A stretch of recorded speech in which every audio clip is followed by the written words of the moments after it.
So you can see I want to start off with the Surgeon General's report from 2000 titled Oral Health in America. I don't know if this is on. Can you guys hear? Is it on? Okay, it just doesn't seem like it's on. The report came out in 2000. It's the first time they discussed oral health in the context of overall health. So even though it happened in 2000, wonderful report, oral health was on board, up until the last 5 to 10 years, I don't think other healthcare providers considered oral health in the context of overall health. I was just at a state meeting just a few minutes before I walked over here, and that's all it was about. It was chronic disease and how oral health ties into everything else, including mental health and tobacco and cancer. So it's wonderful to see that this is now coming to fruition.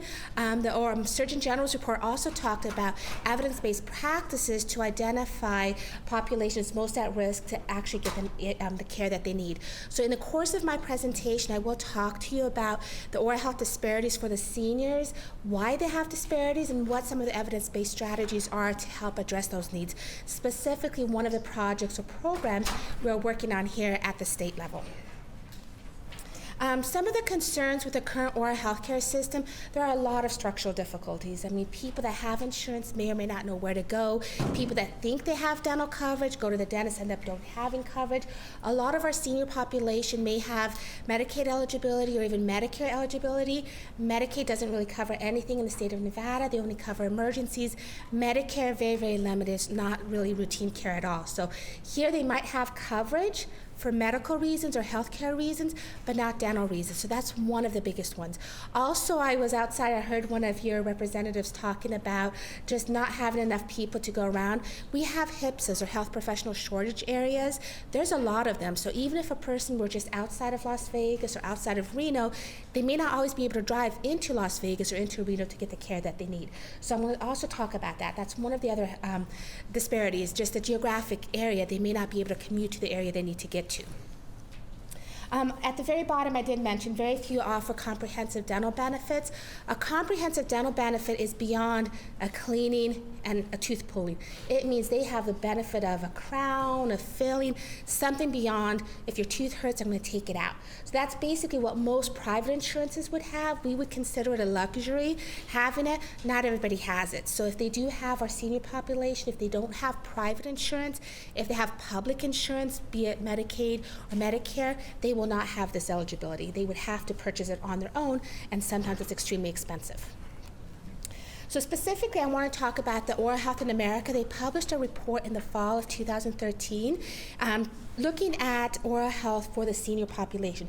They basically looked at all the states across the country using these 5 variables and gave everybody a grade. In a couple slides, I'll tell you what Nevada's grade is, which is probably similar to a lot of other grades Nevada gets. We're not doing very well. I think we've made some strides, but this is the first time they've actually looked at these variables across the entire country. One of the variables had to deal with adult Medicaid dental benefits. So basically, which states have Medicaid, which states offer adult benefits, is it a limited service, be it emergency, is it an emergency service specifically taken out a tooth, or is it comprehensive care? They wanted to really see that state-supported Medicaid, what are you offering to your seniors?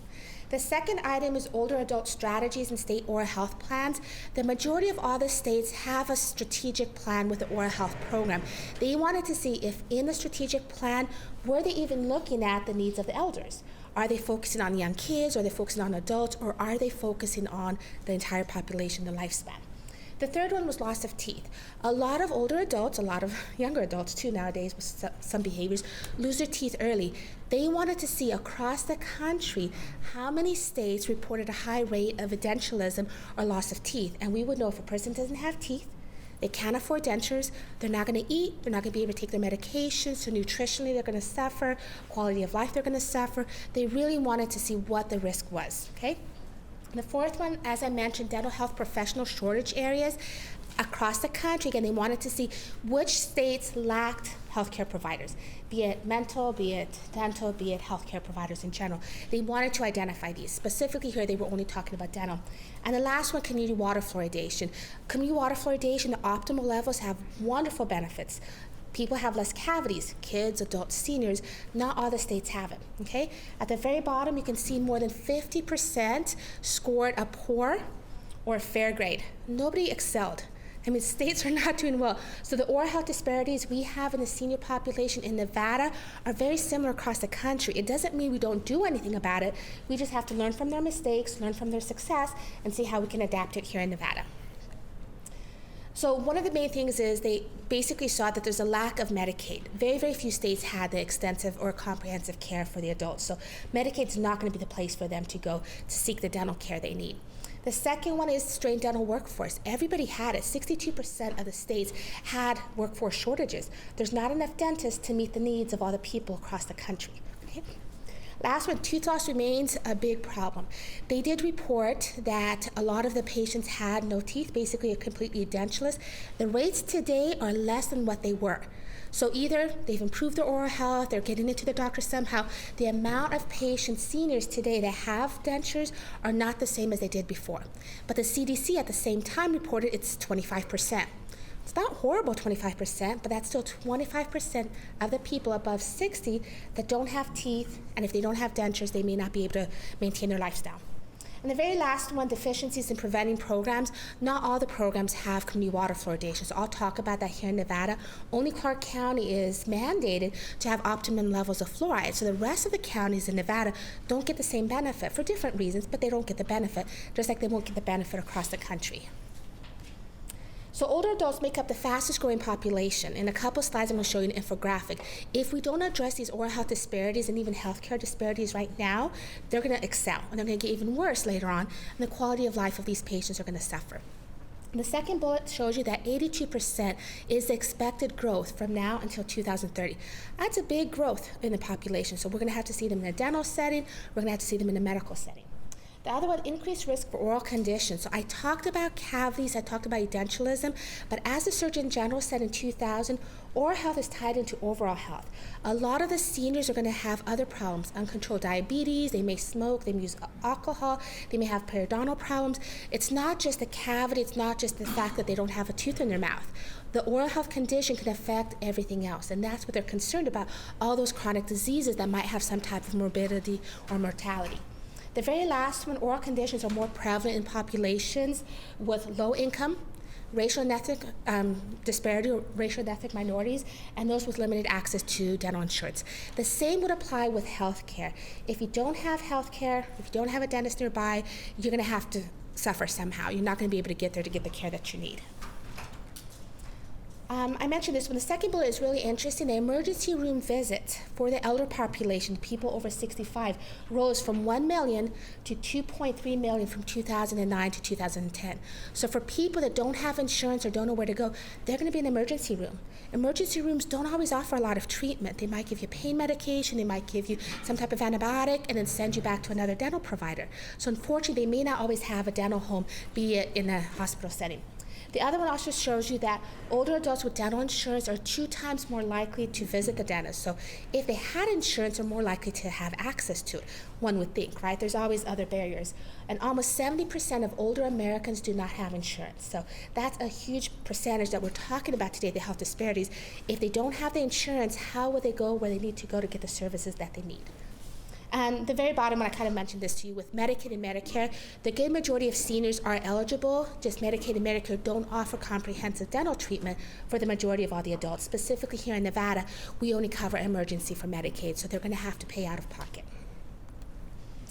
This one here is an infographic that I just want to show you guys. Same report that Oral Health America did for the seniors, they did this. One of the key fields you can see under barriers, 70% of the older adults don't have dental access, but if you go to the right, 30 million people live with dentists and clinics. So there's basically all these people that are not going to have a dentist to go to, which is why we developed this program at the state in partnership with Senior RX, which I'll talk about. It's a creative, innovative way to get them the care they need without really burdening society or the hospital setting. It's outside the hospital setting, it's working with private dentists, so it's not actually factoring into the public healthcare system. So we had a D. It wasn't an F, which wasn't bad. Basically, we had a lot of people that didn't have a lot of teeth, we have a lot of shortage areas, and we only have so many people on community water fluoridation. Here in Las Vegas, it's only 73%. Thank you. So these are the HIPSs. Basically, the HIPSs were the areas that we didn't have enough providers. The recent report that came out in 2013 stated we need an additional 86 dentists to actually be able to meet the needs in the state. So we're only meeting the needs about 60% of the population, which isn't a lot. There's a lot of people we're not meeting the needs for. So recommendations, I think, like I said, alternative payment models, finding other people that can go provide the treatment for them in some setting, as well as at the very bottom, improved oral health literacy. If they're able to take care of their teeth and they can keep their teeth in there longer, hopefully they can have a better quality of life. And she had given me the 5-minute signal, so I want to go to the Nevada. With the Senior RX program, they started their pilot program in March of 2013. They were traditionally a pharmaceutical. They gave pharmaceuticals to the patients over 65. In March of 2013, they actually received money to start a dental pilot program. Okay. The condition was they had to be they had to be members of Senior RX, and they had to not have insurance. If they had Medicaid, they're okay because they knew Medicaid did not cover dental, but they had to not have any private insurance. Those were the only two criteria. As of January, when she gave me the report, I'm gonna go here. They have 1,100 members, but there's over 105 on the waiting list. These people may or may not have cavities, may or may not have infections, we don't know. So part of my role is to help them triage the patients, find out who is the most in need, who has an infection, who needs to get in, plus to standardize the treatment plans that we know the money they have will go a lot further. So each of them gets $1,000 a year for anything, filling, crown, denture, whatever they need. It's not just an extraction, anything that they would need. An additional $500 if there's a hardship. Most of them, there is a hardship because they're not insured, and obviously over 65, they're probably not employed. So for them, this actually becomes very beneficial. Thank you. The average was female, and you can see 79% are seniors, but they do also see some people with disabilities. So it covers not only the senior population above 65, but any person with disabilities above the age of 21. And with this one, the key, I'm going to go to the third one. The key that they found is 16% had urgent care. That means any one of these patients that came in, 16% of their members had a tooth with an infection, had a tooth with pain. If they weren't there to offer the treatment, they would have continued with that pain. They would suffer, that infection can spread, making it more difficult for them to eat and sustain their quality of life. These are some wonderful resources. I like them because they're at that national level, but anybody here in Las Vegas can actually access them. They will tell you what dentist is in your community that can provide the care and what the cost would be. So any one of our seniors here in town, up north in the rules, can go onto this website and they will identify by zip code who in their area they can go to. Wonderful resource that they have. I really enjoy this website. This is another one, the curriculum Smiles for Life. As I mentioned, we have to talk about integrated health. This curriculum trains not only dentists, but pediatricians, OB/GYNs, so healthcare providers, mental health, anybody in the healthcare setting, different aspects about oral health.